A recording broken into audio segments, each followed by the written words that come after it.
तो ये आपका जो है क्वांटम प्लस सॉलिड का जो यूनिट है उसका सॉल्यूशन है और वेरी वेरी इंपॉर्टेंट है। लास्ट टाइम के लिए इसीलिए करा रहा हूँ इन चीज़ों को, ये बहुत काम की चीज़ें हैं, ठीक है। एटलीस्ट अगर जिन लोगों ने क्लास नहीं पढ़ी है और जो फर्स्ट टाइम इसको देख रहे हैं तो सिर्फ इन क्वेश्चन को ही करके जाए तो आपकी पॉसिबिलिटी है कि इनमें से क्वेश्चन आने के 100% चांसेस है, ठीक है। चलिए, the eigen value of the Hermitian operator is, ठीक है। तो आपको टेस्ट पेपर मिल गया होगा, आप लोगों ने ट्राई भी किया होगा। तो आइगन वैल्यू क्या होती है हर्मिशियन ऑपरेटर की? तो हमेशा रियल होती है, ठीक है। ये लेक्चरर का क्वेश्चन है लेकिन आप भी ध्यान रखिए, ठीक है। आगे सिलेबस में हर्मिशियन ऑपरेटर आपके सिलेबस में नहीं है। कभी कभी जो है कि उत्तराखंड में कोई भरोसा नहीं है, इसीलिए जो है क्या है आपका ऑपरेटर से भी क्वेश्चन बन सकता है। तो ऑपरेटर का जो है हर्मिशियन ऑपरेटर के जो आइगन वैल्यू होते हैं वो क्या होते हैं? रियल होते हैं, ठीक है। तो नेक्स्ट क्वेश्चन हमारे पास, अगर दो वेव फंक्शन क्या हो? ऑर्थोगोनल हो। देखिए, अगर आपके पास ऑर्थोगोनल का मतलब, देखिए पहले इसका नाम देख लेते हैं कि ये साई टाइप का क्या है। ऐसे जो ये है त्रिशूल नुमा, तो ये क्या है? इसको बोलते हैं वेव फंक्शन। वेव फंक्शन क्या होता है? जो सिस्टम के बारे में इंफॉर्मेशन क्या करता है? कलेक्ट कर, यानी उसके सिस्टम के बारे में सारी इंफॉर्मेशन रखता है।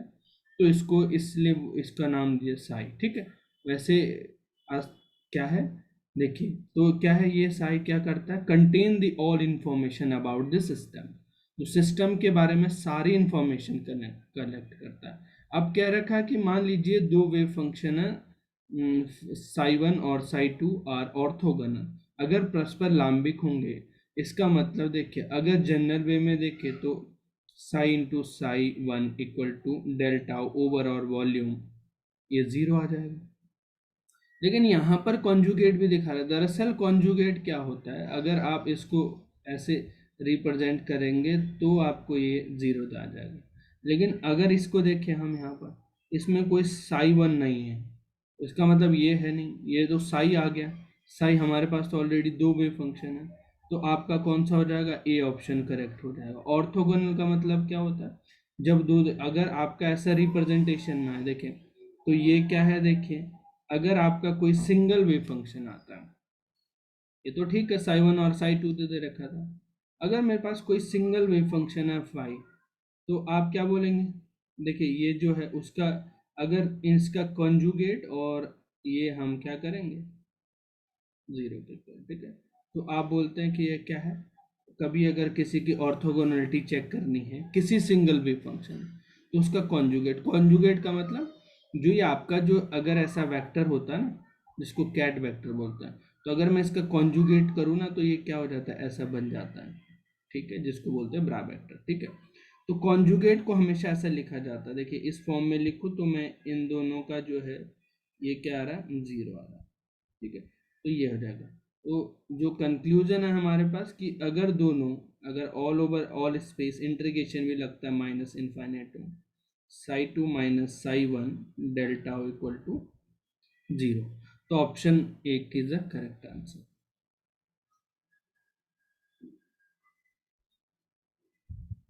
Now second, third question number third. तो क्वेश्चन नंबर थर्ड क्या कहता है हमें कि जो है नॉर्मलाइजेशन फंक्शन, जो है कोई एक नॉर्मलाइज फंक्शन है, इसका मतलब क्या होता है? देखिए इसका मतलब होता है नॉर्मलाइजेशन, कोई वेव फंक्शन है तो उसका all over integration minus infinity two plus infinity conjugate of Sai और साई डेल्टा हो, या डी भी बोल देते हैं, वॉल्यूम की बात है। ये किसके इक्वल आ जाते हैं? वन के इक्वल आ जाता है। किसके इक्वल आ जाता है? ये वन के इक्वल आ जाता है। तो कौन सा ऑप्शन है यहाँ पर? ये पहले होना चाहिए था। थोड़ा इसमें जो है आप ऐसे कर लीजिए, यहाँ से लिख लीजिए कि जो नॉर्मलाइजेशन की कंडीशन होती है वो minus infinity to infinity psi conjugate और psi del over tau equal to one देख लेंगे, ठीक है। तो इक्वल टू वन, तो अगर ऑप्शन यहाँ मोर अप्रोप्रिएट, अगर करेक्ट ऑप्शन देखे तो ऑप्शन एक है। वैसे ही कॉन्जुगेट पहले आना चाहिए, ठीक है। चलिए फिर भी वो करेक्ट, ज़्यादा करेक्ट है, ठीक है, मोर अप्रोप्रिएट आंसर। तो ये है नॉर्मलाइजेशन की कंडीशन, और ऑर्थोगोनलिटी की कंडीशन कौन सी थी, ये थी, जिसमें क्या होता था, all integration all space psi 2 into psi 1 delta equal to 0। ये ऑर्थोगोनलिटी, ये है नॉर्मलाइजेशन की कंडीशन, ठीक है। नाउ नेक्स्ट है Schrodinger time independent wave equation. तो हमने कहा था कि जब भी श्रोडिंगर इक्वेशन, तो इसका शॉर्टकट लिखने का तरीका ये है कि H Sai equal to E Sai लिख देते हैं। देखो एच है हैमिल्टोनियन जो है, और ये है एनर्जी ऑपरेटर, ठीक है। तो इसको क्या लिखते हैं आप देखिए, अगर टाइम इंडिपेंडेंट की बात है तो जो एच है ये क्या है, del square upon twice m h cut square. H cut, देखो एच कट क्या बोल रहा हूँ मैं बार बार, एच कट की वैल्यू होती है एच अपॉन 2 पाई, ठीक है, इसलिए एच कट बोला जाता है इसको। Del square psi plus V psi equal to E psi, ठीक है। अब यहाँ से क्या करिए, अगर इसका सबके साथ मल्टीप्लाई कर दो मैं यहाँ पे, तो डेल स्क्वायर साई, और ये कितना हो जाएगा, minus twice m h cut square V psi, ठीक है, और ई साई, ठीक है। तो देखिए ये ई, सॉरी यहाँ पे भी तो हो जाएगा, यहाँ पे भी कितना रहेगा, minus twice m h cut square E, sorry psi, E psi. अभी इधर लेके आएंगे तो कितना हो जाएगा, डेल स्क्वायर साई प्लस यहाँ से twice m h cut square common ले लिया, इधर इधर आ जाएगा ई बाहर, तो minus V psi equal to 0। ये है टाइम इंडिपेंडेंट। और अगर टाइम डिपेंडेंट होता तो इसका मतलब देखिए, ये पोटेंशियल जो होता है ना, टाइम इंडिपेंडेंट और डिपेंडेंट में क्या डिफरेंस है।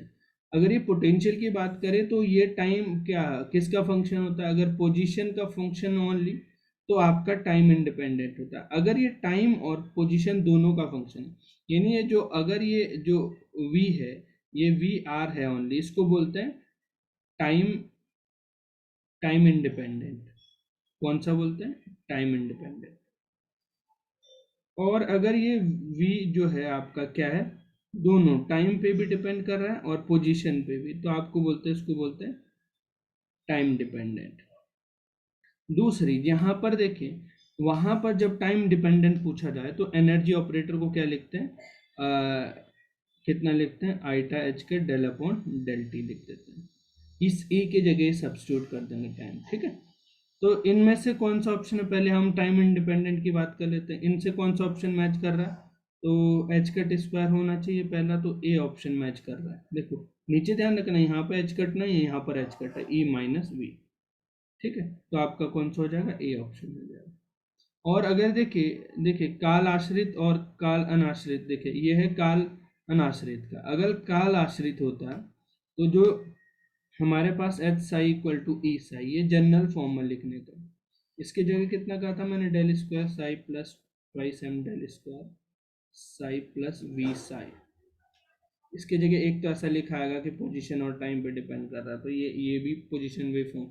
इसके जगह लिखा जाएगा del upon del h cut del upon del t. इसको इरेज करता हूँ,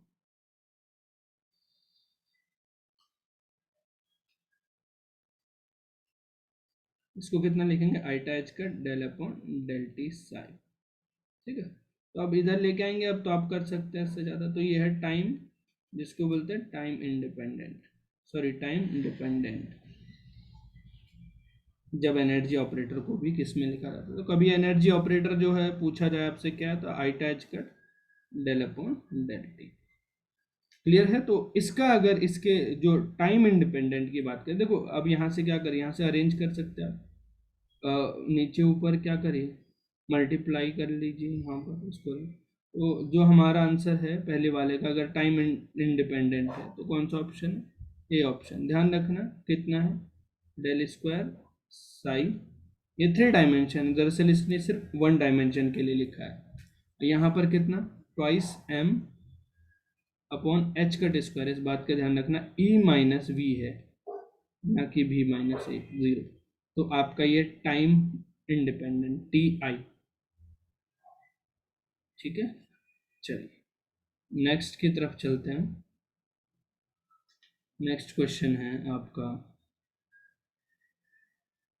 सिंपल क्यूबिक। अगर देखिए क्वेश्चन नंबर 5 की बात कर लेते हैं, तो एक जो है आपका क्या है, एक सरल घनीय जालक में प्रति एकांक कोष्ठिका में अणुओं की संख्या बताइए। The number of molecule per unit cell in simple cubic. Simple cubic क्या होता है पहले देखिए, जिसमें लैटिस पॉइंट जो है, लैटिस पॉइंट क्या होते हैं बताया था मैंने क्लास में। चलिए, लैटिस पॉइंट क्या होते हैं, इमेजिनरी पॉइंट होते हैं, जो कि एक प्योरली मैथमेटिकल कंसेप्ट है। ठीक है, जो कि क्या बताते हैं, उसके जो हम मानते हैं किसी के सिस्टम के एरे को डिस्क्राइब, मतलब उसके जब हम क्या करते हैं, क्या होता है, जो इमेजिनरी प्योरली मैथमेटिकल कंसेप्ट होता है, इमेजिनरी पॉइंट होते हैं किसी भी स्पेस में। लेट सपोज यहाँ पर देखें, अगर मुझे इस स्पेस में, तो ये क्या है, लैटिस पॉइंट है। ठीक है, और इनसे जब जुड़े हो तो उनको बोलते हैं बेसिस। वो एक भी हो सकता है, एक से ज़्यादा भी होता है, ग्रुप ऑफ बेसिस होता है। तो एससी में जो होता है सर्व लैटिस पॉइंट कितने में होता है, तो कहाँ पर होते हैं, 8 कॉर्नर में होते हैं सब जगह की। इसको बोलते हैं सिंपल क्यूब। तो एक जब आप देखोगे किसी क्यूब में, जब आपके पास कोई क्यूब है ना, तो एक अगर सेब लाइए और किसी एक कोने में आप चुबा दीजिए, तो जो अंदर जाएगा ना, 1/8 पार्ट जाएगा उस कोने में, 1/8 पार्ट। बाकी जो है बाहर रहेगा। इसके अंदर जो गया, आपने यहाँ धसाया ना, मान लीजिए सेब आपके पास, आपने यहाँ पर धसाया, तो जो अंदर जा रहा है 1/8 पार्ट जाता है। ठीक है, तो 1/8 पार्ट जाता है। इसका मतलब कितने कोने हैं, 8। तो कितना है, तो 1। तो इफेक्टिव नंबर कितना आता है इसमें, 1 आ जाता है। ठीक है, बीसीसी की बात करते हैं, बॉडी सेंटर।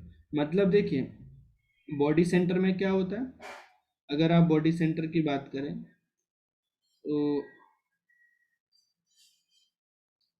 कॉर्नर में तो होते ही होते हैं। देखिए कॉर्नर में तो होते ही हैं इसके, देखिए यहाँ पर भी, यहाँ पर भी, और यहाँ पर कॉर्नर में तो होते ही होते हैं, सब कॉर्नर में, जैसे सिंपल क्यूबिक के होते हैं। लेकिन एक सेंटर में भी होता है, कहाँ पर होता है, एक सेंटर में भी होता है, बॉडी सेंटर इसीलिए बोला गया।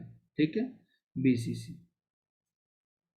तो देखें 1/8, पहले हमने कहा कि सेब का दाना फिर से उठाइए, और ये कितने का कंट्रीब्यूशन होगा अंदर, 1/8 का।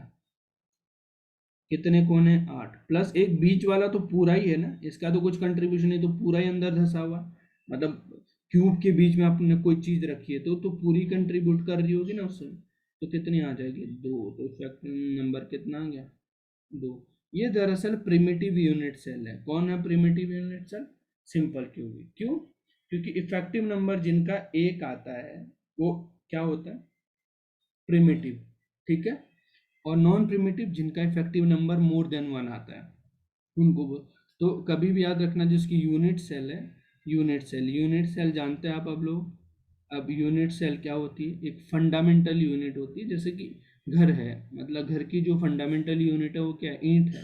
तो वैसे भी किसी क्रिस्टल स्ट्रक्चर की जो स्मॉलेस्ट यूनिट होती है उसको क्या बोलते हैं, यूनिट सेल बोलते हैं। तो देखिए, तो ये जो है यूनिट सेल का टाइप पूछा जाए कभी, किसमें, इसमें पूछा जाए आपका टाइप से, इसमें, तो इसमें जो यूनिट सेल का टाइप होता है वो होता है प्रिमिटिव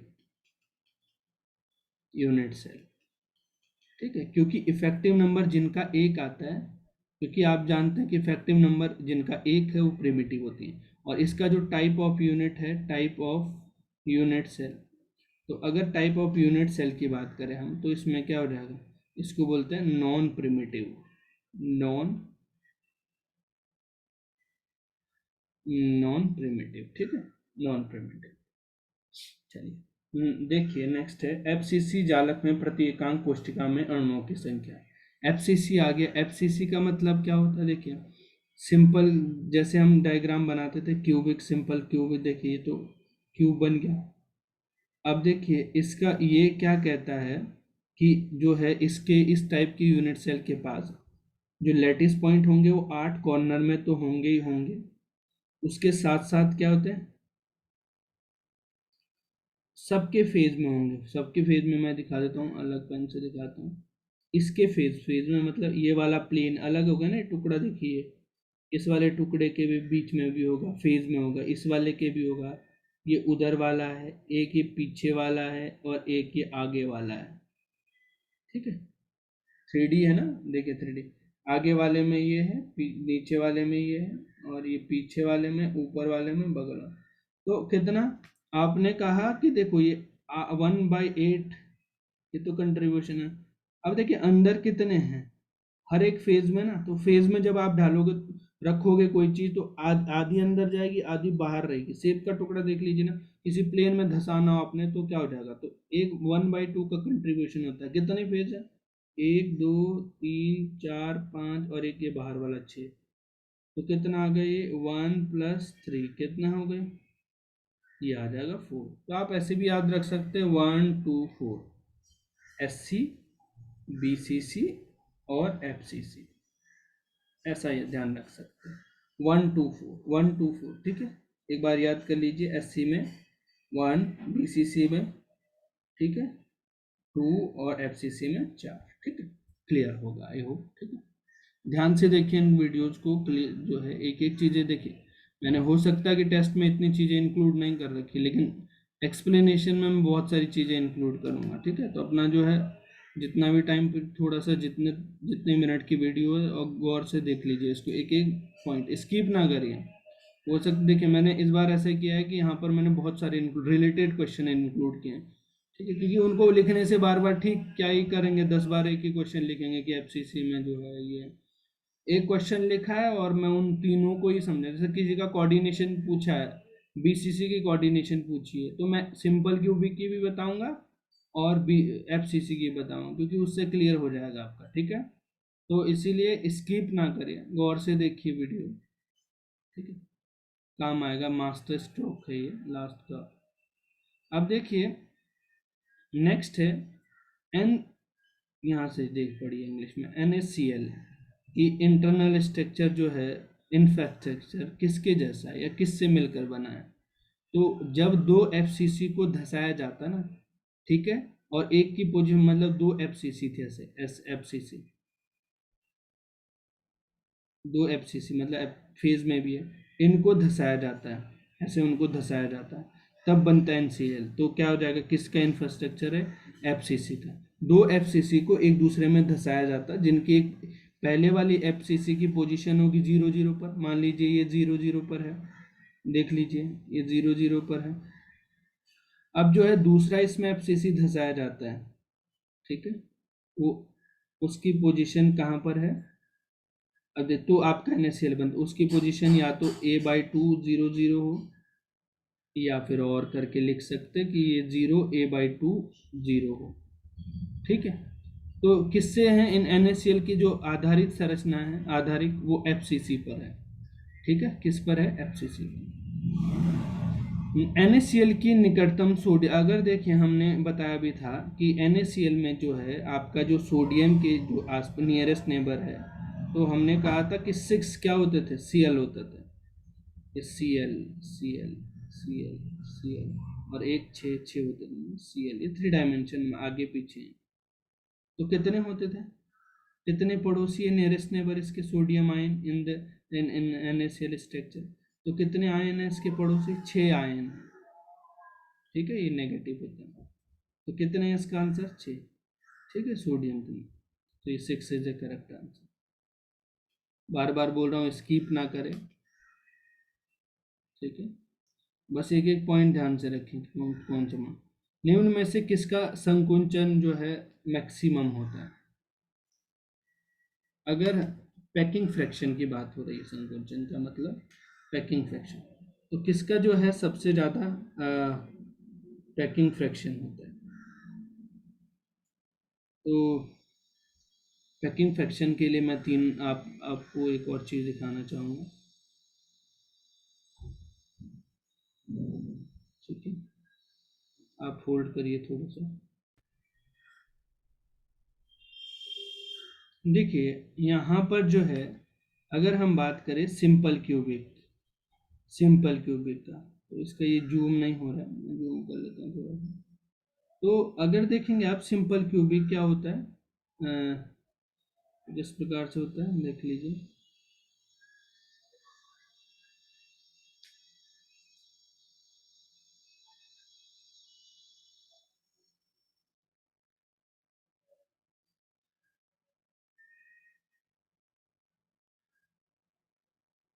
चलिए अब देखिए सिंपल क्यूबिक में क्या होता है, मैं एक्सप्लेन कर देता हूँ उसको। तो इसका होता है 52%। कितना होता है सिंपल क्यूबिक का? 52%। क्या होता है? APF, atomic packing fraction. अच्छा, एटॉमिक पैकिंग फ्रैक्शन जो है क्या होता है दरअसल, तो आप बोलते हैं एपीएफ जो होता है वो बोलते हैं नंबर ऑफ पार्टिकल, और फिर क्या होता है, या इसको बोलते हैं इधर वॉल्यूम, पार्टिकल का वॉल्यूम, और नीचे लिखते हैं volume of unit cell, volume of unit cell. ठीक है, यानी पार्टिकल का है जो है। देखिए अब अगर हम किस में की एपीएफ की बात करते हैं, कैसे निकालते हैं इसको एपीएफ, तो कितना होता है इसका? इसका होता है 1, और ये कितना होता है 1/4/3 पाई आर क्यू, अपॉन नीचे यूनिट सेल कितना होता है ए क्यू, यहाँ से निकलता है। ये देखिए सॉल्व कर रखा है।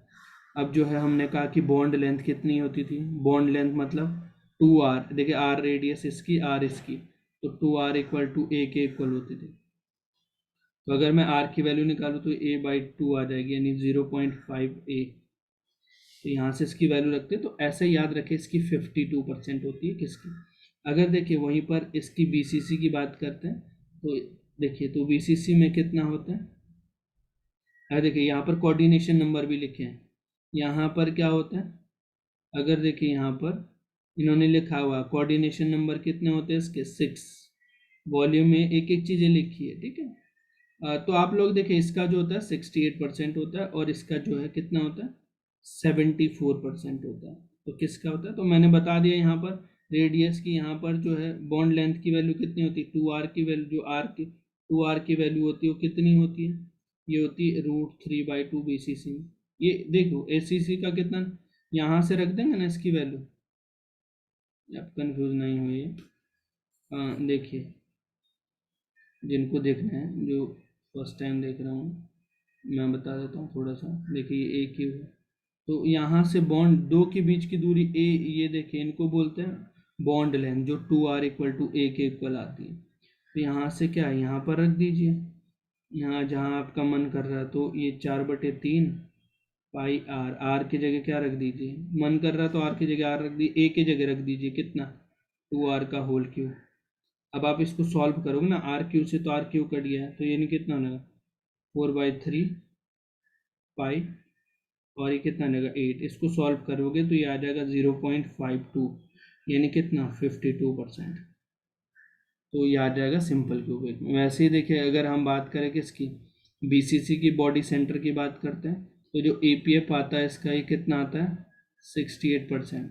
जिनको देखना है वो कितना आता है, तो ये देखिए हमने कहा था एन था, तो एन कितना है इसके पास, पीछे निकाला था 2, 4/3 पाई आर क्यू, और अपॉन कितना ए क्यू। अच्छा, इसकी जो बॉन्ड लेंथ आती है ना वो कितनी आती है, 2r इक्वल टू कितनी आती है √3/2 ए। यहाँ से इसकी वैल्यू सब्स्टिट्यूट करेंगे तो अपने आप आ जाएगा। यहाँ पर क्या हो जाएगा, अगर इसकी एफसीसी की बात करें तो एफसीसी में जो है एपीएफ कितना, हमने कहा नंबर ऑफ एटम 4, ये कितना 1/4/3 पाई आर क्यू। ये क्यों ले रहे हैं हम, देखो इस पे देखो, ये इस पे हमने जो पॉइंट माने ना, देख लीजिए। तो ये इसके देखिए इसका कोऑर्डिनेशन नंबर भी याद रखें, एफसीसी में कितना होता है, इसमें 6 होता है, इसमें चलिए अभी बताता हूँ कोऑर्डिनेट अपॉन ए क्यू। यहाँ से कितना होता है 2r की वैल्यू कितनी होती है, तो जो 2r की वैल्यू होती है वो कितनी होती है √2a/2। ठीक है, यहाँ से, और यहाँ से रेडियस निकल जाएगी आपकी, यहाँ पर सब्स्टिट्यूट कर देंगे तो 74% आ जाएगा। चलिए अब करते हैं यहाँ पर उप सहसंयोजन संख्या की बात, कोऑर्डिनेशन। तो इसके केस में जो कोऑर्डिनेशन नंबर होता है, कोऑर्डिनेशन नंबर वो होता है 6। ठीक है, कोऑर्डिनेशन नंबर किसको बोलते हैं, फर्स्ट नियरेस्ट नेबर, मतलब जो पहले पड़ोसी है पास। ठीक है,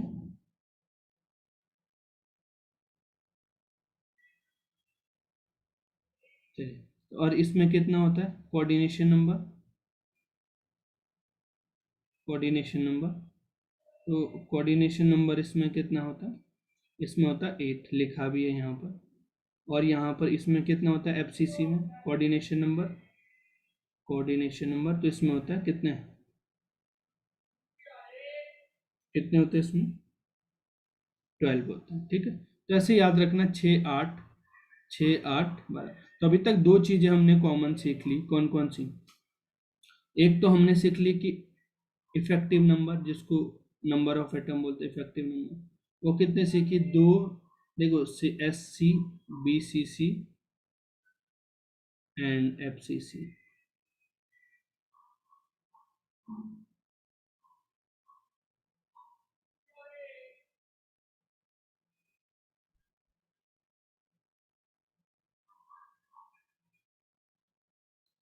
चलिए, ठीक है। तो इसके केस में कितने थे? वन, ये टू, ये फोर। और अगर यहाँ पर हम क्या करें, कोऑर्डिनेशन नंबर की बात करें, कोऑर्डिनेशन नंबर की बात करें तो कितना था? ऐसा याद रखना आप, 6 8 12। इफेक्टिव जो है, इफेक्टिव एपीएफ की बात कर लेते हैं। तो एपीएफ कितना है? यहाँ था 53%, और यहाँ 68%, और ये कितना था? 74%। तीन चीज़ें आपको यहाँ पर ध्यान रखनी है, ठीक है। आई होप क्लियर होगा सबको, जिन्होंने नहीं हुआ। तो अब देखिए, यहाँ पर पूछा है सरल घनीय में कितनी होती है, कोऑर्डिनेशन नंबर अभी बताया। और बीसीसी में कितनी होती है? बीसीसी में 6, इसमें कितनी होती है? 12। एफसीसी में तो, ठीक है। तीनों के आंसर हो गया। क्लास वालों को तो एक्सप्लेन भी किया था कि कैसे आती है, तीन ही की क्यों आती है, ठीक है।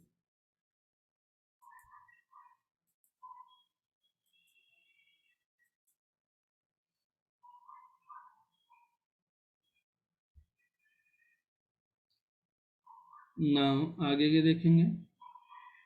Because of the property of the crystal can be deflected. देखो कि अगर आपके जो है किस प्रॉपर्टी की वजह से जो है आपको क्या होता है, देखिए कि एक्सरे डिफ्लेक्टेड होती है, ठीक है।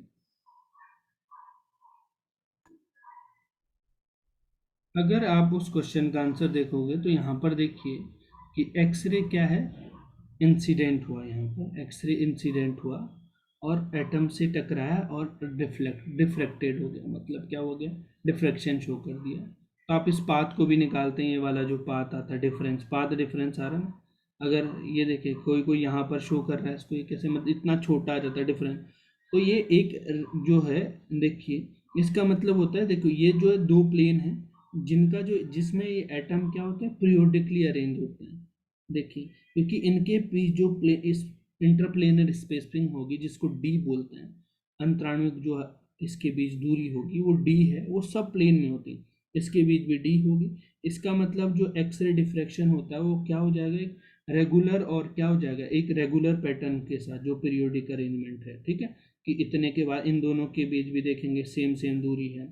तो इस चीज़ के लिए तभी आता है कि एक्सरे जो है डिफ्रैक्ट होके क्या हो जाता है, यहाँ से क्या स्कैटर्ड हो जाता है। अगर दूसरी बीम गिराई तो यहाँ से स्कैटर्ड, इतना 2D साइन थीटा जो पाथ आ जाता है। डी क्या है आपका? इंटरप्लेनर स्पेसिंग है। तो यहाँ से कंस्ट्रक्टिव इंटरफेरेंस के लिए जो है ब्रैग्स लॉ आता है। तो ब्रैग्स लॉ ने कितना कहा था? N lambda equal to 2D sine theta. D interplanar spacing है, लैम्डा वेवलेंथ है, और एन क्या होता है? इंटीजर जो है। इतने का डिफरेंस, ये 2D साइन थीटा कहाँ से आया? ये ऐसे आया कि जो है इतनी दूरी कम करेगा ट्रेवल इससे, है ना, क्योंकि ये तो आगे चले जाएगा और थोड़ा ऊपर है। तो ये यहाँ पर अगर एग्जैक्ट, अगर इसके बराबर हम ऐसा कर दें तब ये बराबर आएगा। तो ये दूरी कितनी है जो इसने एक्स्ट्रा तय की है? 2D sine theta. तो ये लैम्डा दरअसल दूरी को तो है, तो दूरी जो है कितनी रहेगी? 2D sine theta. अब ये ऑर्डर ऑफ डिफ्रैक्शन है, n इक्वल टू 1 2 3 4, ठीक है। तो आई थिंक ये कंप्लीट क्लियर होगा आप लोगों को। तो किसके वजह से होता है जो, तो यहाँ पर लिखा पीरियोडिक एरे ऑफ एटम्स, तो इसका option C is correct answer है, ठीक है। नाउ आगे क्वेश्चन करते हैं कि reciprocal lattice of simple cubic. तो ध्यान से समझिए, मैं बार बार बोल रहा हूँ कि जो है मैं क्वेश्चन में एक क्वेश्चन को रिलेट करके तीन चार क्वेश्चन करा रहा हूँ। रेसिप्रोकल लैटिस क्या होते हैं? तो रेसिप्रोकल लैटिस क्या होते हैं? Of simple cubic. तो सिंपल क्यूबिक का जो रेसिप्रोकल है, रेसिप्रोकल जो होता है, प्रोकल है किसका? सिंपल क्यूबिक का। वो सिंपल क्यूबिक ही होता है। अगर बीसीसी का रेसिप्रोकल देखा जाए तो एफसीसी होता है, और एफसीसी का सिंपल रेसिप्रोकल, ठीक है, तो इसका बीसीसी होता है। तो इसका ध्यान रखना। ठीक है, ये है आपका। नाउ अगर हम बात करें किसकी, अगर किसी कोई पूछना चाहे कि रेसिप्रोकल जो तो क्लास में होंगे उनको मैंने बताया था, जो क्लास में नहीं थे उनको मैं बता देता हूँ कि एक्स जो रेसिप्रोकल लेटिस क्या होता है। तो रेसिप्रोकल लेटिस जो होता है वो क्या होता है, रेसिप्रोकल जो स्पेस लेटिस होते हैं is a set of imaginary points. Imaginary point होते हैं construct in a such that direction of vector from one point to another point of normal to the real space of plane. मतलब क्या है, अगर हम सीधी भाषा में समझे कि जब मान लीजिए कि अगर मुझसे ये कोई मेरे पास प्लेन है, अब आपको बोल दिया जाए कि 1 1 खींचिए, 1 1 0, तो आप एकदम यहाँ पर वाई 1 जाओगे, यहाँ पर भी 1 जाओगे, यहाँ पर 0, आप एकदम इस प्लेन को खींच दोगे ना। अब अगर मैं 1 1 बोल दूँ तो आप क्या करोगे, यहाँ पर भी 1 चल जाओगे। इसका मतलब अब जो है कैसा बन जाएगा, ये कुछ ऐसा प्लेन बन जाएगा। इजीली कंसीडर कर सकते हो आप ऐसा वाला प्लेन। नहीं समझे? देखो अगर आपसे बोला जाए कि आपको बोला जाए 1 1 प्लेन खींचिए, 1 1 0 प्लेन, तो आप बोलेंगे मैं वाई में 1 गया और एक्स में 1 गया, मेरा बन गया प्लेन, खत्म। और किसी ने पूछा आपसे कि 1 0 0 करिए, 1 1 1 करिए, तो आप बोलोगे एक्स में वाई में भी 1 गया, जेड में भी 1 गया और एक्स में, तो प्लेन कैसे बनेगा यहाँ पर, ये कंस्ट्रक्ट हो गया ना प्लेन इजीली। अब अगर किसी ने पूछ लिया आपसे कि बहुत इमेजिनरी टाइप का कि 37 और 0 0 बताइए, या 3 0 0 बताइए, या half by 0, half half half बताइए, या फिर आपको बोला जाए कि 3 या 39 0 0, तो ये इमेजिनरी प्लेन है, इनको कंसीडर करना एक कंसेप्ट, वहां पर जो कंसेप्ट आता है उसको बोलते हैं रेसिप्रोकल लैटिस। ठीक है, तो आप बोल सकते हैं कि जो कि अगर डेफिनेशन सुनना चाहेंगे तो लिख लीजिए, रेसिप्रोकल क्या होता है, इमेजिनरी पॉइंट्स है जो कि कंस्ट्रक्ट होते हैं, इस प्रकार से बने होते हैं कि जो उनकी जो डायरेक्शन होती है एक पॉइंट से दूसरे पॉइंट तक वो कोइंसाइड होती है। ठीक है, कैसी होती है, कोइंसाइड, ठीक है, कोइंसाइड्स होते हैं। ठीक है, विद द डायरेक्शन ऑफ, किसके साथ कोइंसाइड होती है, with the direction of normal to the real space plane.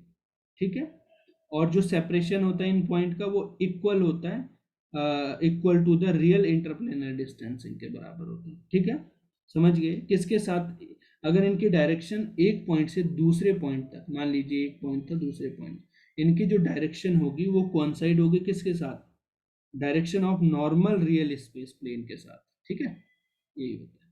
तो कितना होता है इसका, कितना रेसिप्रोकलिटीज, सिंपल क्यूबिक का सिंपल, बीसीसी का कितना था, बीसीसी का मैंने कहा एफसीसी होता है, और एफसीसी का कितना होता है, इसका बीसीसी होता है। एक एक चीज देखिए, इसके साथ मैंने 3 क्वेश्चन करा दिए, क्वेश्चन नंबर 2 और क्वेश्चन नंबर 3। अब देखो रेसिप्रोकल लेटिस दरअसल होते क्या है, तो रेसिप्रोकल लेटिस एक मैथमेटिकल कंसेप्ट है, मैं पहले से बोल रहा हूँ, रेसिप्रोकल लेटिस जो है मैथमेटिकल कंसेप्ट है, इट एक्चुअली फूरियर स्पेस होता है। एक्चुअली क्या होता है, फूरियर स्पेस, तो इसका आंसर क्या हो जाएगा आपका, फूरियर स्पेस होता है। ठीक है, अब मैथमेटिक्स में आपने फूरियर लाप्लास पढ़ा होगा। ठीक है, कि जो है स्पेस को कनेक्ट करता है ना,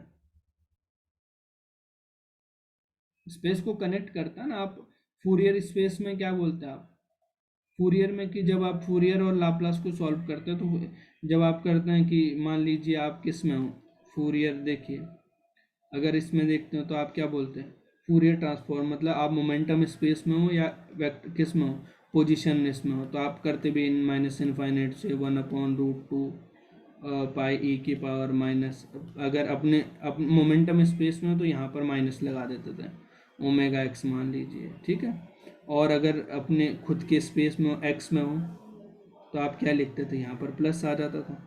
तो आप ये मैथमेटिक्स में पढ़ चुके हो। ठीक है, कनेक्ट करता है दरअसल इसको।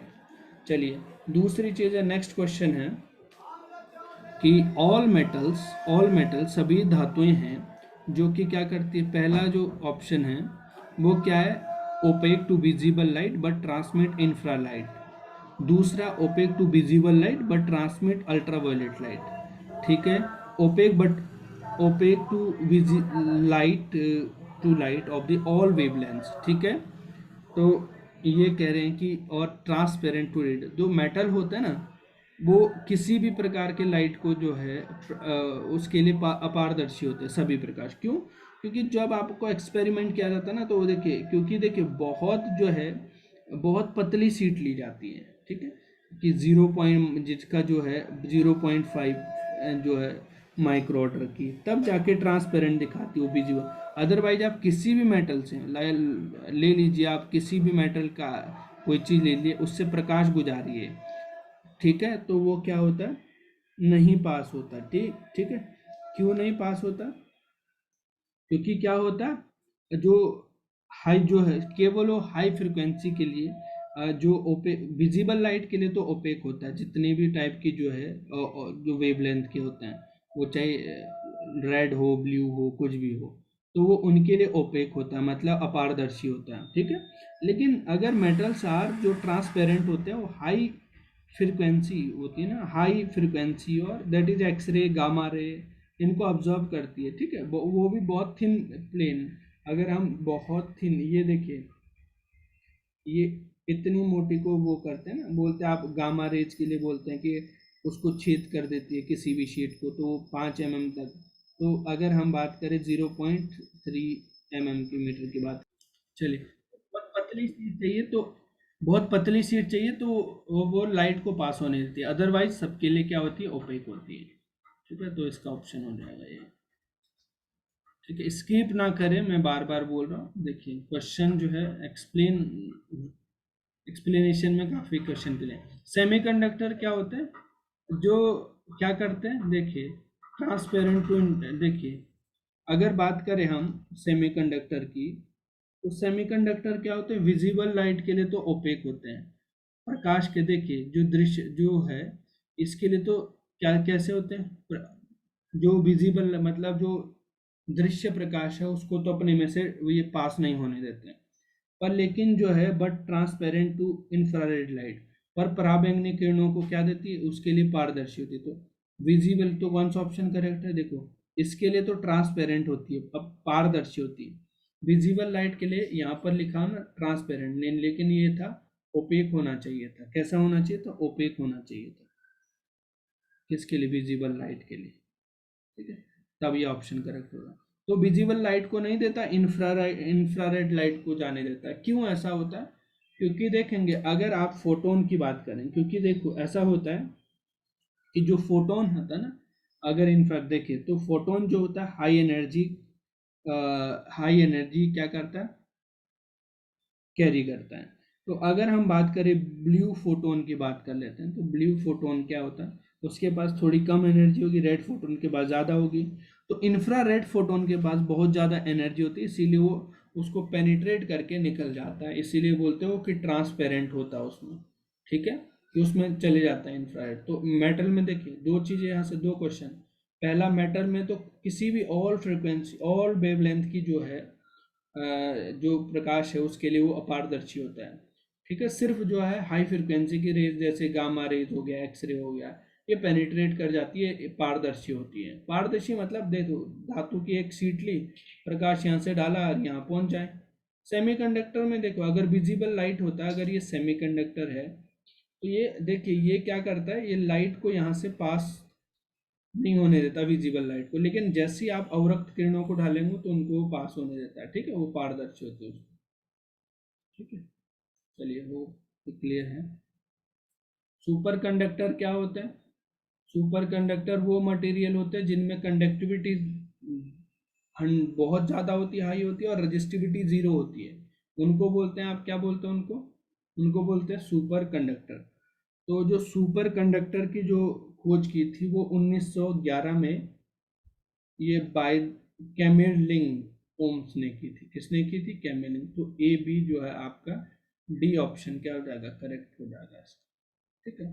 तो नीचे इससे रिलेटेड क्वेश्चन भी हमने बहुत सारे बना रखे हैं कि सेमीकन देखें कि एक जो है ताप होता है। नेक्स्ट क्वेश्चन है क्वेश्चन नंबर 20 कि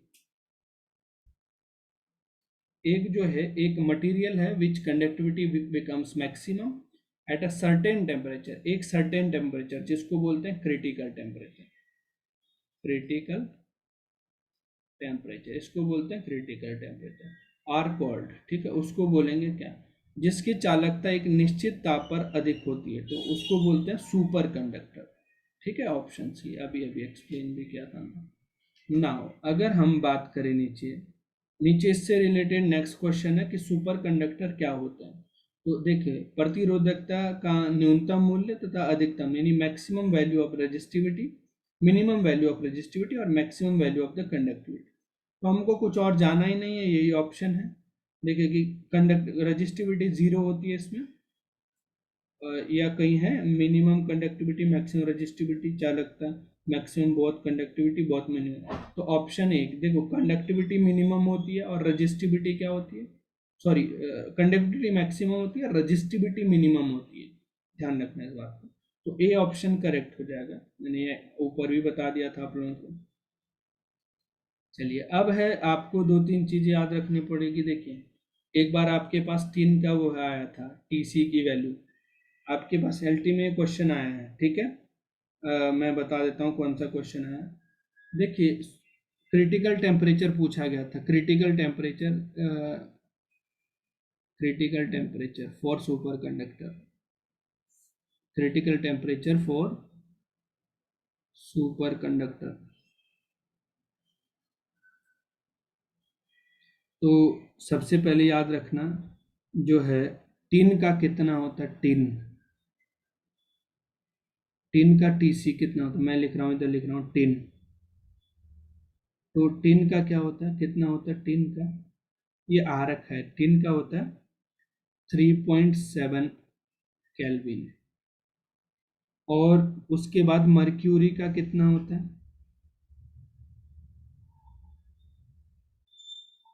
मर्क्यूरी का होता है 4.2 केल्विन। उसके बाद लेड का कितना होता है, लेड का होता है 7.2 केल्विन। और एक आता है नोबियम, न्यूबियम। तो न्यूबियम का आता है, कितना आता है, न्यूबियम का है 9.3 केल्विन, ठीक है, कितना 9.3 केल्विन। तो आप याद रखिए, एल्युमिनियम का कितना आता है। देखिए, अगर हम एल्युमिनियम की बात करें तो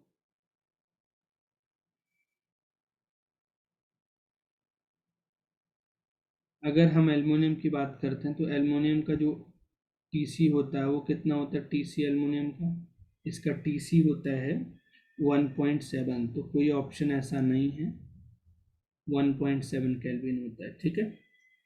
अगर हम बात करें किसकी, मर्क्यूरी, देखिए चलिए, नेक्स्ट तो कौन सा इनमें से कोई ऑप्शन लग रहा है, 1.8 होना चाहिए था, कोई ऐसा कोई ऑप्शन नहीं है, तो इसका इतना होता है। इसके साथ साथ आप ये टीन का एलटी में पूछा गया था कि टीन का कितना होता है, 3.7 केल्विन।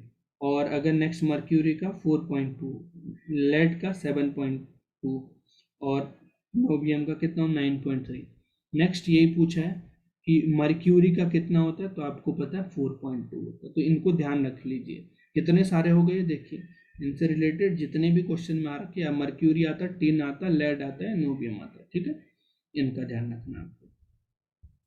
चलिए ना, कितना होता है एक बार और याद कर लीजिए, 3.7 किसका, टिन का, 4.2 मर्क्यूरी का, और लेड का कितना 7.2 केल्विन, नोबियम का कितना 9.3, और अगर एल्युमिनियम की बात करें तो 1.7। नाउ फर्दर क्वेश्चन है आगे का, देखिए, what is the unit of susceptibility, ठीक है। ससेप्टिबिलिटी जिसको, जिसका फॉर्मूला काई इक्वल टू कितना होता है, एम अपॉन एच, ठीक है। एम क्या होता है, magnetisation of material in response to the external apply field, और एच क्या होता है, intensity of the applied magnetic field, ठीक है। ये मैग्नेटाइजेशन है ऑफ मटेरियल, रिस्पॉन्स जब आपको externally applied the magnetic field, ठीक है। एक्सटर्नली जब आप देखिए क्या है, मतलब मैंने बार बार एक स्कूल का एग्जांपल देता हूँ कि आपका स्कूल है, आप इसमें स्टूडेंट है, टीचर ने जो है आप पे खूब सारा ज्ञान दिया, पूरी बुक पढ़ाई, जैसे ही जो है आपका जो है क्या हो जाएगा, आप जो है टीचर हट जाएगा तो आपके अंदर कितना बचा, कितना ज्ञान रहा, उसको मैग्नेटाइजेशन बोलेंगे। और एच क्या होता है, टीचर ने कितनी intensity of external magnetic field कितनी दी, कितनी पूरी बुक पढ़ाई, 4 बुक पढ़ाई, आपको कितनी याद रहती, याद वाली ये है याद, और ये पढ़ाई कितनी टीचर ने पढ़ाई। तो ये भी मैग्नेटिक फील्ड है, ये भी मैग्नेटिक फील्ड है, इसका भी मात्रक टेस्ला होता है, इसका भी टेस्ला होता है। तो इसके पास क्या होता है, डी ऑप्शन, नो यूनिट। ठीक है, नो यूनिट होती है इसके पास, कोई भी यूनिट नहीं होती इसके पास, काय के। चलिए आगे का क्वेश्चन देखते हैं, हम लोग आगे करते हैं। तो द मैग्नेटिक ससेप्टिबिलिटी इनवर्सली, देखो इनवर्सली टेम्परेचर, सामग्री किस चुंबकीय सामग्री की संवेदनशीलता ताप के विपरीत होती है, यानी जो काई होती है वो डायरेक्टली प्रोपोर्शनल टी 1/T। अगर यहाँ से देखें C/T, इसको बोलते हैं क्यूरी लॉ, मैडम क्यूरी ने दिया था। ठीक है, जिन्होंने रेडियम और पोलोनियम की खोज की थी। ठीक है, तो उनके लिए नोबेल भी मिला था उनको, तो अपने पति के साथ यानी, ठीक है, मैडम क्यूरी और हेनरी क्यूरी ने। अगर देखें हम यहाँ पर, तो ये किस में होता है, ये होता है पैरामैग्नेटिक में। किस में होता है, पैरा में, याद रखना, अनुचुंबकीय में आता है। ठीक है, चलिए नेक्स्ट करते हैं इससे आगे।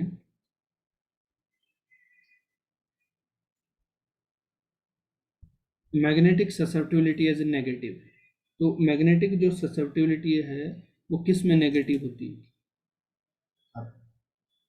तो ये किस में होती है, ये होती है डाया में, नेगेटिव होती है। ठीक है, यानी जो काई होती है ना वो लेस देन 1 होती है, तो नेगेटिव होती है। ठीक है, बस 0 बोल दो, लेस देन 0। तो इसमें नेगेटिव होती है, किसमें, डाया यानी प्रति चुंबकीय में नेगेटिव होती है। ये ध्यान रखना, बार बार मैं बोल रहा हूँ, नेगेटिव किस में होती है, सुपर कंडक्टर किसकी तरह भी है, ये लेक्चरर का क्वेश्चन है, दो लेक्चर 2000 अभी जो 19 में हुआ था। तो ये कह रहा है कि सुपर कंडक्टर मटेरियल क्या होते हैं, पैरामैग्नेटिक होते हैं, डायमैग्नेटिक होते हैं, फेरोमैग्नेटिक। तो वो क्या होते हैं, डायमैग्नेटिज्म। ठीक है, डायमैग्नेटिज्म।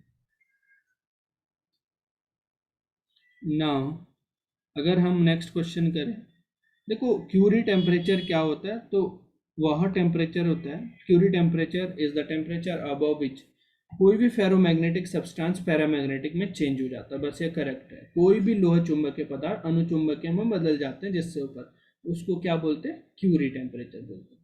तो मोस्ट इंपॉर्टेंट क्वेश्चन है, सुन लीजिए इनको पढ़ ध्यान से। ठीक है, अब जो है, in which the type of magnetic material जिसकी जो ससेप्टिबिलिटी है, magnetic susceptibility does not depends on the temperature, किसकी नहीं करती, पैरा की तो करती है, क्यूरी लॉ अभी आया था, C/T। और इसकी जो होती है ससेप्टिबिलिटी, इसकी क्या डिपेंड नहीं करती। और जो इसकी यहाँ पर कितनी होती है, इसकी फेरो की, तो फेरो की होती है C/T-TC। ये T is a critical temperature, Curie temperature, sorry not critical temperature, Curie temperature. तो ये किस में होती है, फेरो, यहाँ पर भी टेम्परेचर पे डिपेंडेंसी है फेरो में, पर इस पे डिपेंड नहीं करती। तो इसका करेक्ट ऑप्शन कौन सा, डी ऑप्शन है करेक्ट। देखिए, जो लास्ट टाइम मैंने वीडियोस बनाई उनमें ऑन एवरेज जो है आप लोग 6 मिनट में देख रहे हैं। मुझे ही नहीं समझ आया कि 50 मिनट की वीडियो 6 मिनट में देख कैसे लेते। देखो पेपर है, कुछ मार्क्स स्कोरिंग हो जाएगी इस बार, ऐसे भी नौकरी लगना मुश्किल है आगे। आप लोगों के पास ये बहुत बढ़िया मौका है, इसके बाद नौकरी भूल जाइए, मतलब मेरे हिसाब से ये अगर नहीं लगी तो। विच of the hysteresis loop, hysteresis loop क्या होता है, अगर हिस्टैरिसीस लूप की बात करते हैं तो ये किसका, BH कर्व बोल देते हैं। तो ऐसा कुछ कर्व बनता है, इसके ऊपर जो है इलेक्ट्रिसिटी एंड मैग्नेटिज्म में क्वेश्चन हो चुके हैं ऐसे कुछ। तो इसको BH कर्व के बोलते हैं, बी मैग्नेटिक फील्ड है, ये क्या हो जाएगा, इंटेंसिटी ऑफ मैग्नेटिक फील्ड। ठीक है, तो ये किस में होता है, ये होता है फेरो में। किस में होता है, फेरो में। ऑप्शन सी है।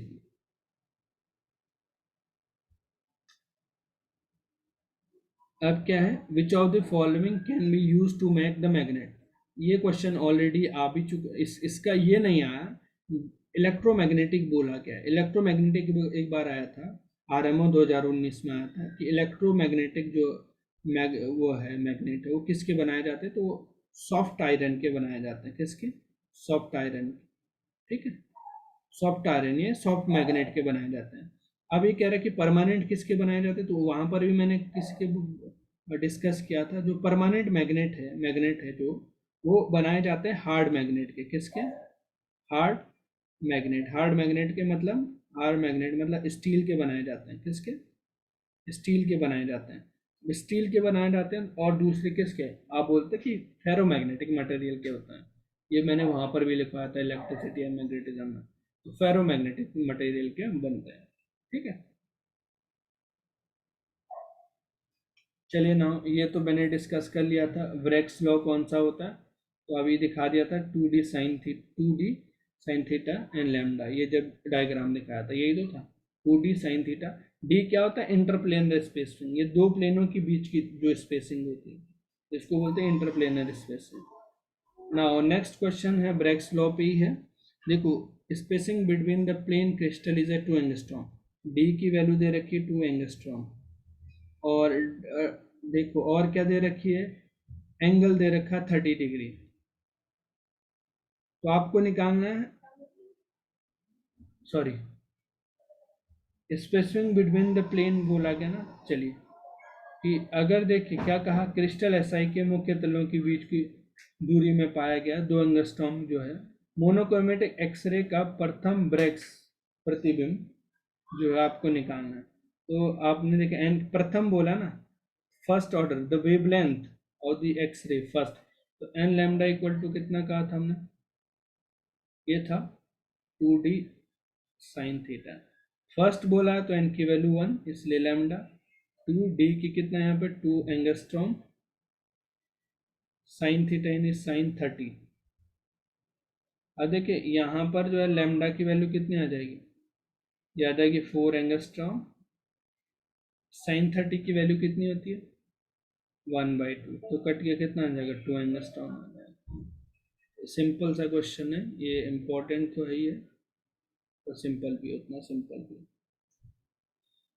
चलिए, हो गया होगा यहाँ तक। नाउ अनसर्टेनिटी जो है, हाइजेनबर्ग ने जो दिया था अनसर्टेनिटी प्रिंसिपल, उसके अनुसार जो है अनसर्टेनिटी इन पोजीशन, जो स्थिति में जो अनसर्टेनिटी है, अनसर्टेनिटी मतलब अनिश्चितता। ठीक है, आप बोलते भी है किसी में अनिश्चितता। देखिए मेजरमेंट की बात करेंगे, देखिए आप बोलते हैं कि आपको लाला ने कितना दिया, 5 किलो का थैला दिया और आपने घर पे तोला तो वो 4 kg का निकलता है, तो आप बोलते हैं कि अनसर्टेनिटी क्यों आई? ठीक है, लाला कहता है कि आपने यहाँ से घर तक लेके गए। चलिए नहीं, तो उसको बोलते हैं अनसर्टेनिटी। ये कह रहा है कि मान लीजिए आप इधर जा रहे हैं और आपका जो है कैनोनिकल कॉन्जुगेट यानी मोमेंटम की बात कर ले, तो ये जो हाइजेनबर्ग प्रिंसिपल है वो कहते हैं कि जो आपका मोमेंटम और पोजीशन को एक साथ मेजर करना असंभव है। ठीक है, एक साथ इम्पॉसिबल है मेजर करना।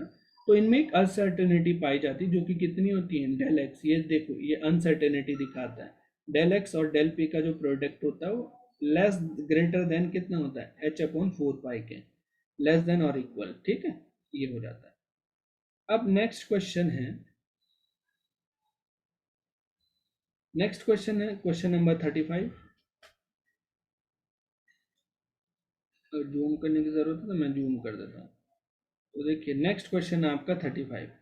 The wavelength of the matter waves is independent. अगर जो है वेवलेंथ की बात करें हम किसी मैटर वेव की, तो the wavelength of the matter wave is independent. तो मैटर वेव के लिए जो है ड्री बॉगली ने जो है 1927 में अपना एक लॉ दिया था, लैम्डा इक्वल टू कितना दिया था? h/p। तो देखिए संवेग तो आ गया इसमें, या मैं इसको h अपॉन क्या बोल दूँ, mv। मास भी आ रहा है, वेलोसिटी भी आ रही है। संवेग बराबर क्या होता है? वेग, द्रव्यमान तथा वेग के गुणनफल को संवेग कहते हैं। तो कितना हो जाता है? चार्ज पे डिपेंड नहीं करता, इंडिपेंडेंट ऑफ। तो चार्ज पे तो डिपेंड नहीं कर रहा है इसका ऑप्शन। तो आप इस फॉर्मूले को भी ध्यान रखें। ठीक है, नेक्स्ट क्वेश्चन है कि out of the following particle moving same velocity, v is a constant, सबकी सेम है। द कांस्टेंट तो नहीं बोल सकते। Longest wavelength associated, alpha particle, beta particle और प्रोटॉन और न्यूट्रॉन। तो आपने पढ़ा लैम्डा इक्वल टू कितना, अभी पढ़ा ऊपर देखिए कितना, एच अपॉन एम बी। ये तो सबके लिए सेम है, इसीलिए जो लैम्डा है वो 1/m। जिसका मास सबसे छोटा है उसकी वेवलेंथ कितनी है, सबसे बड़ी। तो सबसे छोटा किसका, 10⁻, इलेक्ट्रॉन का कितना होता है मास ऑफ इलेक्ट्रॉन, 9 × 1 10⁻−31 कूलम। तो 31 तो किसका हो जाएगा, जिसका लैम्डा सबसे छोटा, जिसका मास सबसे छोटा उसका लैम्डा सबसे बड़ा हो जाएगा।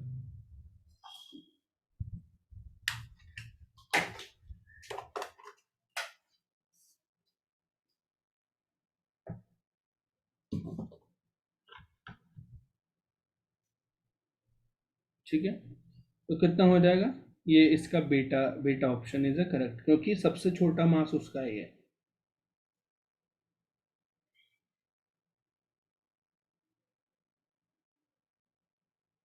नाउ आगे का क्वेश्चन देखते हैं, क्वेश्चन नंबर 37 की बोल रखा है कि स्पीड बताइए हैविंग वेवलेंथ इतनी है और इलेक्ट्रॉन बोला गया है। तो वही वाला फॉर्मूला यूज करेंगे, lambda equal to h upon m b. ये पूछा गया आपसे तो कितना, एच अपॉन एम लैम्डा। तो वी एच कितना होता है 6.67 10⁻⁻34, और मास ऑफ प्रोटॉन कितना 9.1 10⁻⁻31, और लेमडा की वैल्यू कितनी दे रखी है 10⁻⁻10। ये सब ऊपर जाएगा तो ये कितना हो जाएगा, यहाँ पे कैलकुलेट कर लेते हैं इसको, v इक्वल टू कितना हो जाएगा 6.67, और 10⁻, कितना था -34, प्लस कितना हो जाएगा 31 हो जाएगा, और प्लस 10 हो जाएगा, अपॉन नीचे कितना हो जाएगा, ये 9.1 है। ठीक है, तो आप कैलकुलेशन कर लोगे तो देख लीजिए यहाँ पर कितना आ जाएगा, ऑप्शन मैच कर लेना ऑप्शन। आई थिंक 7.510 ये आएगा, आई थिंक शायद ना, कैलकुलेट कर लेना, अब तो कैलकुलेट कर लोगे ना, इतना इजी है, अब डिवाइड और कर लेना वो तो इतना आसान होता है। Now the wavelength of matter wave is given by, कौन सा होता है देखिए वेवलेंथ की ऑफ मैटर वेव। तो मैटर वेव के लिए जॉर्डरी बॉगली वेवलेंथ ने अपना जो फॉर्मूला दिया था 1800, जिसका एक्सपेरिमेंटल जो वेरिफिकेशन है वो किसने किया था, डेविसन और जर्मर ने, ये याद रखना। जो एक्सपेरिमेंटली वेरीफाई किया था वो डेविसन और जर्मन ने किया था। एच अपॉन ये पी था। तो एनर्जी अगर देखें हम किसके, p equal to E equal to कितना होता, काइनेटिक एनर्जी किसके बीच, मोमेंटम के बीच ये रिलेशन आता ना, ट्वाइस में बहुत बार आ चुका है, हमने पढ़ा भी चुका है। तो कितना हो जाएगा ट्वाइस एम ई। तो लैम्डा की जगह यहाँ पर रख दीजिए h upon root twice m E. तो कितना हो जाएगा, कौन सा ऑप्शन है ऐसा, ऑप्शन एक इज करेक्ट, पूरे के अंदर है ये, ठीक है ऐसा, तो ये करेक्ट हो जाएगा ए।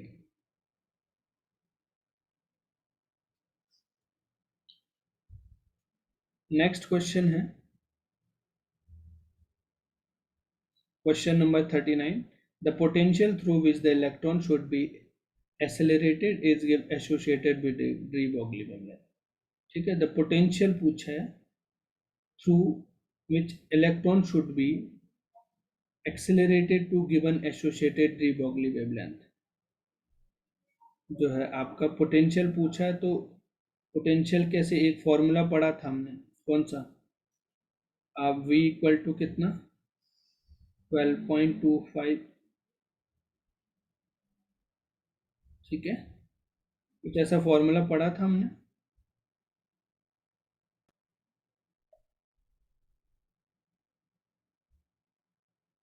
हमने लेमडा का फॉर्मूला पढ़ा था 12.25 यानी रूट बी, या मैं यूं कहूं कि हम लोगों ने जो फॉर्मूला पढ़ा था वो पढ़ा था कि 150 वाई वी रूट के अंदर। तो यहाँ से लेमडा दे रखा है, आप लेमडा की वैल्यू रख दीजिए, कैलकुलेट कर लीजिए। तो मैं इसको चलिए वाइट पेपर में सॉल्व कर लेता हूँ आप लोगों के लिए।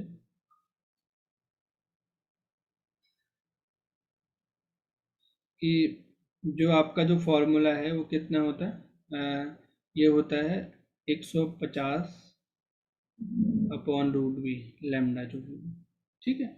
अगर जो है ऐसा है तो देखिए यहाँ से इसका जो रूट खोलेंगे तो कितना आएगा, 12 25 12.27, सॉरी नॉट 25, और नीचे कितना आ जाता है, रूट बी आ जाता है। पर याद रखना ये जो एंगस्ट्रम में होता है, एंगस्ट्रम में होता है ये, तो एंगस्ट्रम।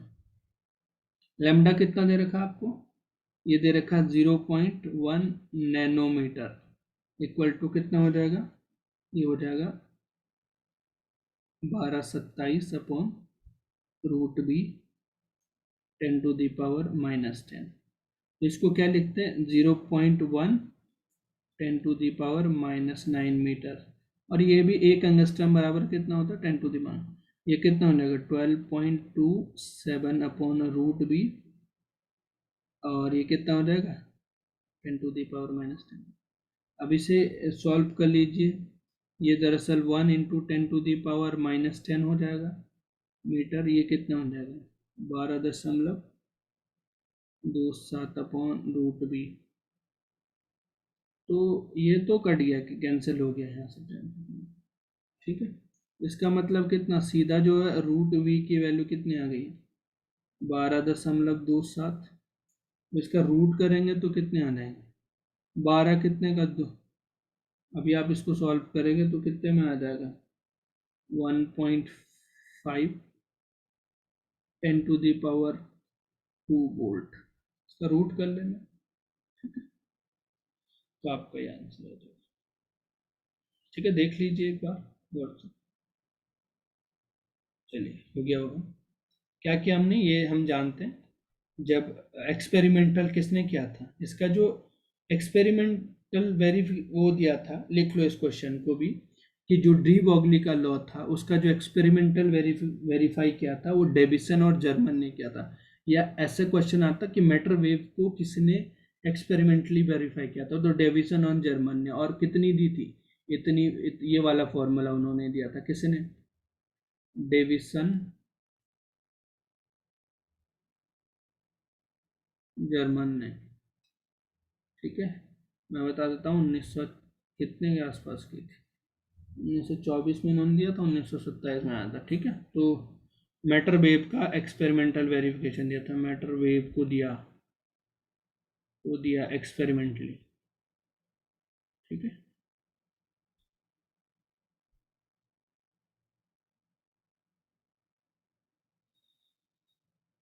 चलिए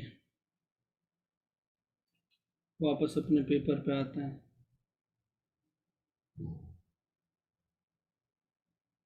तो कौन सा था इसका, ऑप्शन बी। चलिए अब देखो कि एक्सरे कैसे प्रोड्यूस होती है।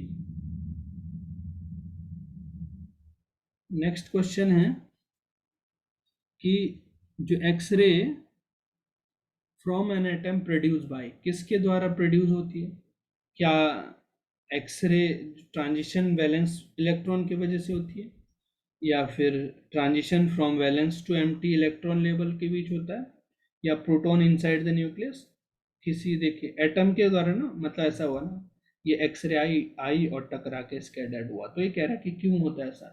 तो याद रखना न्यूट्रॉन जो होता है ना इनसाइड, न्यूट्रॉनों के क्षय के कारण, न्यूट्रॉन जब डिके हो जाते हैं तब, इसीलिए क्या हो जाता है आपका, क्या हो जाता है, जो एक्सरे है वो क्या हो जाती है, उत्सर्जित हो जाती है, तो ठीक है। तो इसका कौन सा ऑप्शन हो गया कि इलेक्ट्रॉन इनसाइड द न्यूक्लियस, उनके वजह से क्या होता है, कोई भी एक्सरे, कोई भी एटम है वो एक्सरे को क्या करता है, स्कैटर्ड करता है, ठीक है। क्योंकि न्यूट्रॉन जब किसी परमाणु के नाभिक में न्यूट्रॉन का क्षय होता है, मतलब डीके होता है, तो वो उत्सर्जित करता है, ठीक है। चलिए नेक्स्ट है मोजले लॉ के बारे में। देखो क्वेश्चन पढ़ लीजिए एक बार। If B is the frequency of X ray and Z is atomic number the producing edge X ray, ठीक है।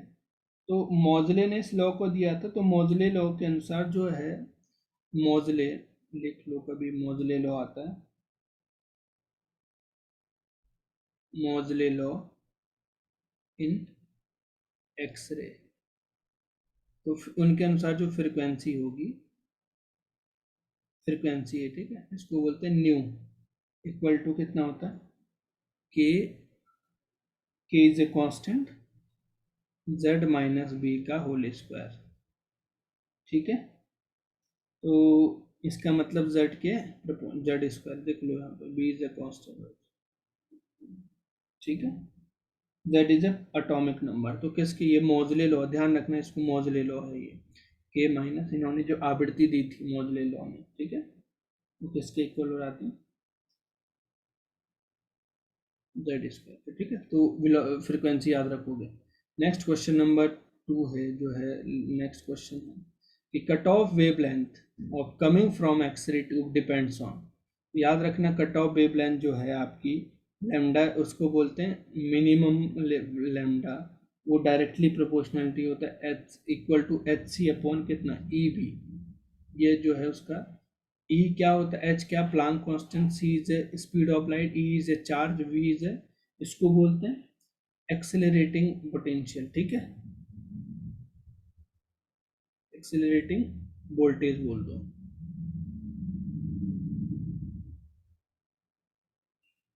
ठीक है।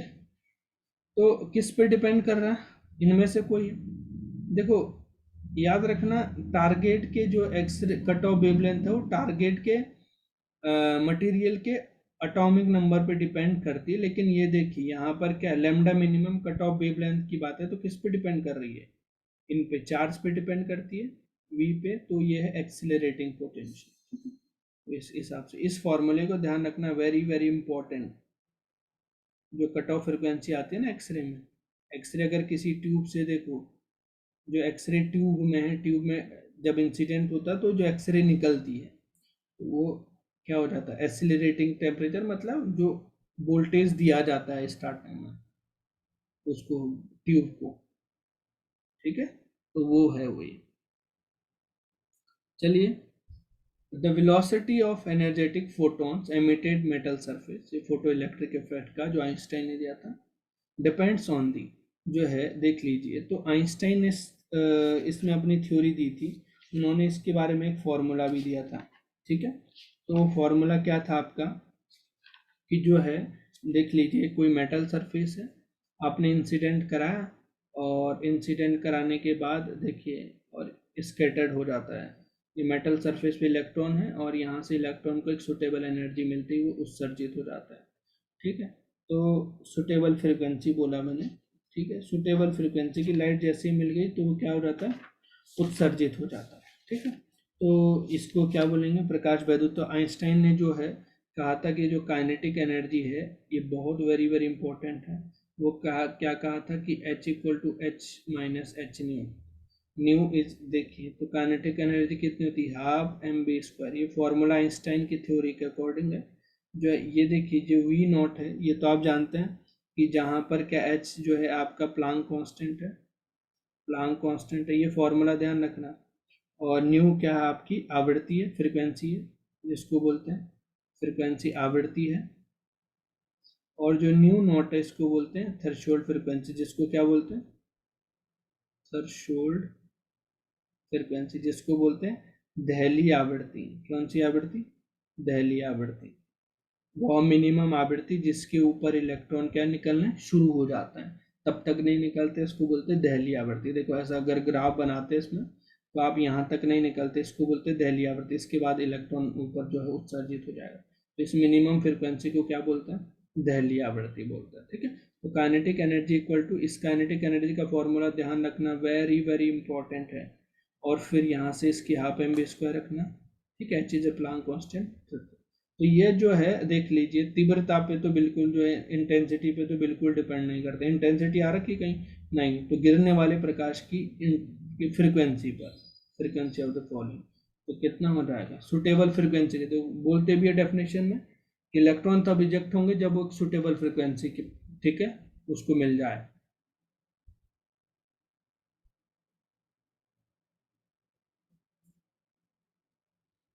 लास्ट और अंतिम क्वेश्चन है कि अगर जो है आपका कार्यफलन जो है आपका बोला गया कि threshold wavelength of the surface having wave function इतना है, तो उसका जो है आप थ्रेशोल्ड वेवलेंथ बताइए, ठीक है। तो जिसका कार्यफलन, तो कार्यफलन जो है डब्ल्यू से मान लेते हैं हम, जिसको बोलते हैं कार्यफलन, किसके बराबर आता है, फॉर्मूला भी याद रखना आप, एच न्यू के बराबर आता है, न्यू नॉट थ्रेशोल्ड फ्रिक्वेंसी। वो जो एच न्यू जो मिनिमम एनर्जी होती है ना, उसी को कार्यफलन बोलते हैं, जो मिनिमम एनर्जी है। यहाँ से अगर मैं W equal to h nu की वैल्यू क्या कर दूँ, सी बाई लेमडा नॉट, ठीक है। अब मुझे ये चाहिए लेमडा नॉट, तो एच सी अपॉन डब्ल्यू, तो एच की वैल्यू भी जानते हैं आप 6.6 10 to the power minus 34, C की value 3 into 10 to the power 8, और नीचे डब्ल्यू कितना होता है, डब्ल्यू कितना दे रखा है 1.3, इलेक्ट्रिक बोल्ट बोला है दरअसल, तो इलेक्ट्रिक बोल्ट बराबर कितना 1.6 10 टू दी पावर माइनस 19। तो आप जब इसको कैलकुलेट करोगे तो कितना आ जाएगा, लैम्डा नोट जो आ जाएगा आपका, यह आ जाएगा 96 एंगस्ट्रॉम, ठीक है। तो ये हो गया, ठीक है।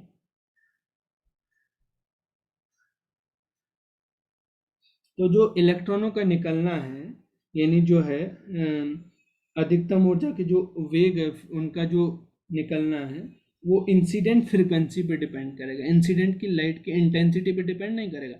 मतलब देखिए, इलेक्ट्रॉन तभी निकलेगा जब तक उसको एक सुटेबल फ्रिक्वेंसी ना मिले। मान लीजिए यहाँ से आपने इंसिडेंट कराया, तो जब तक एक सुटेबल फ्रिक्वेंसी ना मिले उसको इजेक्ट करने के लिए, तब तक वो उत्सर्जित नहीं होगा, ठीक है।